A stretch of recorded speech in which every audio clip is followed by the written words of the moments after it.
दिल्ली के मुख्यमंत्री अरविंद केजरीवाल की गिरफ्तारी के बाद से ही एक मुद्दा है जो बार बार दिल्ली की विधानसभा से लेकर न्यूज के हेडलाइन तक उठ रहा है। मुद्दा है दिल्ली में राष्ट्रपति शासन का। यहां तक कि सदन में भी अब आप विधायकों ने आरोप लगाया कि बीजेपी राजधानी दिल्ली में राष्ट्रपति शासन लगाने की अफवाह फैला रही है। इन सब के साथ एक सवाल हर किसी के मन में आ रहा होगा कि अगर दिल्ली में राष्ट्रपति शासन लगा तो क्या होगा, कब और कैसे प्रेसिडेंशियल रूल लगाया जाता है और प्रेसिडेंशियल रूल लगाने के बाद क्या क्या बदलाव होते हैं। इन सारे सवालों का जवाब स्विच एक्सप्लेन की इस वीडियो में विस्तार से देंगे। हेलो एंड वेलकम, मैं हूं शुभम और आप देख रहे हैं स्विच। दिल्ली की शराब नीति के कथित घोटाले के चलते मुख्यमंत्री अरविंद केजरीवाल की गिरफ्तारी हुई। गिरफ्तारी के बाद से ही जहां एक तरफ आम आदमी पार्टी जेल से सरकार चलाने की बात कह रही है, तो वहीं विधायकों की एलजी-वीके सक्सेना से चल रही टकरार के बाद सरकार के गिराने और राष्ट्रपति शासन लगाने की अटकलें चल रही हैं। लेकिन एक विधानसभा वाले राज्य या यूटी में राष्ट्रपति शासन कैसे लगता है, इससे क्या क्या बदल जाता है, इन बातों को समझने से पहले ये जान लेते हैं कि राष्ट्रपति शासन होता क्या है।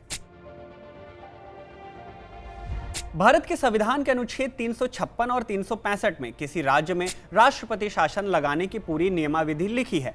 आसान भाषा में कहा जाए तो संविधान में बताया गया है कि अगर किसी राज्य की सरकार संविधान के बताए गए रूल्स एंड रेगुलेशंस पर खरी नहीं उतरती तो उस राज्य में राज्यपाल की सिफारिश पर देश का राष्ट्रपति राज्य की सरकार को भंग कर शासन का पूरा जिम्मा केंद्र सरकार को दे देता है। इसके बाद केंद्र सरकार सीधे राज्यपाल, जिसे केंद्रीय रूप से नियुक्त किया जाता है, उसके कार्यालय के माध्यम से राज्य का प्रशासन चलाती है। इसे राष्ट्रपति शासन इसलिए कहते हैं क्योंकि इसके द्वारा राज्य का नियंत्रण एक मुख्यमंत्री की जगह सीधे तौर पर भारत के राष्ट्रपति के अधीन आ जाता है। लेकिन एडमिनिस्ट्रेटिव पर्सपेक्टिव से राज्य के राज्यपाल को केंद्र की सरकार द्वारा कुछ एग्जीक्यूटिव पावर दिए जाते हैं। इतना ही नहीं बल्कि राज्य के प्रशासन में मदद के लिए राज्यपाल सलाहकारों की नियुक्ति करता है, जो आमतौर पर रिटायर्ड सिविल सर्वेंट होते हैं। और भी आसान शब्दों में अगर कहा जाए तो जब भी किसी राज्य में प्रेसिडेंशियल रूल लगता है तो उस राज्य में गवर्नर की मदद से स्टेट की गवर्नमेंट के बजाय सेंटर की रूलिंग पार्टी की पॉलिसीज को ही फॉलो किया जाता है। अब राष्ट्रपति शासन क्या होता है ये तो आपको बता दिया, लेकिन ये लगाया किन दशाओं में जाता है, अब जरा इसे भी समझ लेते हैं। चुनाव नतीजों के बाद किसी एक दल या गठबंधन को स्पष्ट रूप से बहुमत ना मिलना, सत्ता पक्ष के विधायकों के विपक्षी दल में शामिल होने के कारण सरकार का गिरना, सत्ता पक्ष का गठबंधन टूटने के बाद सरकार गिरना और राजनीतिक अस्थिरता होना, बहुमत होने के बावजूद मुख्यमंत्री का इस्तीफा देना, प्राकृतिक आपदा, महामारी या युद्ध जैसे इनएविटेबल सिचुएशन से चुनाव का न होना, आर्टिकल 365 के तहत जब भी कोई राज्य केंद्र के निर्देश का पालन करने या लागू करने से इनकार करता है, या फिर ऐसी कोई स्थिति पैदा हो गई जिसमें राज्य की सरकार या संविधान की आवश्यकताओं के हिसाब से नहीं चल रहा हो, ऐसी दशा में इन सभी मुद्दों पर किसी भी राज्य में राष्ट्रपति शासन की घोषणा की जा सकती है। किसी भी राज्य में राष्ट्रपति शासन लगाने के लिए संसदीय मंजूरी बेहद जरूरी है। राष्ट्रपति शासन की अनाउंसमेंट करने के 2 महीने के अंदर संसद के दोनों सदनों से अप्रूवल भी लेना होगा। प्रेसिडेंशियल रूल शुरू में 6 महीने के लिए होता है, बाद में इसे हर 6 महीने के लिए जरूरत के हिसाब से संसदीय मंजूरी के साथ बढ़ाया जा सकता है और यह सिलसिला 3 साल तक चलाया जा सकता है।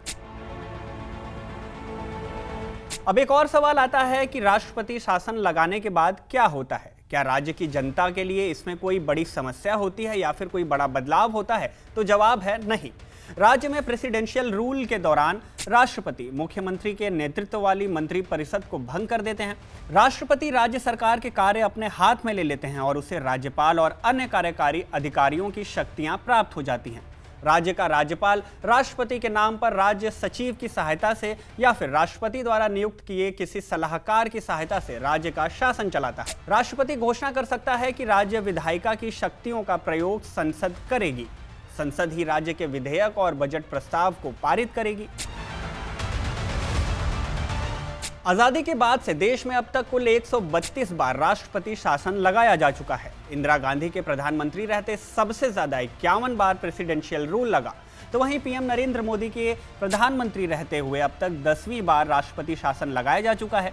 आंकड़ों की बात करें तो देश में सबसे पहले पंजाब में प्रेसिडेंशियल रूल लगा था।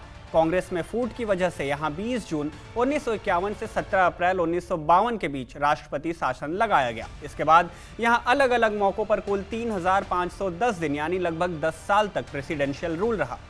सबसे ज्यादा बार की बात करें तो उत्तर प्रदेश और मणिपुर में सबसे ज्यादा 10 बार राष्ट्रपति शासन लगाया गया। बात करें दिल्ली की तो दिल्ली में अब तक एक बार साल 2014 में राष्ट्रपति शासन लगा।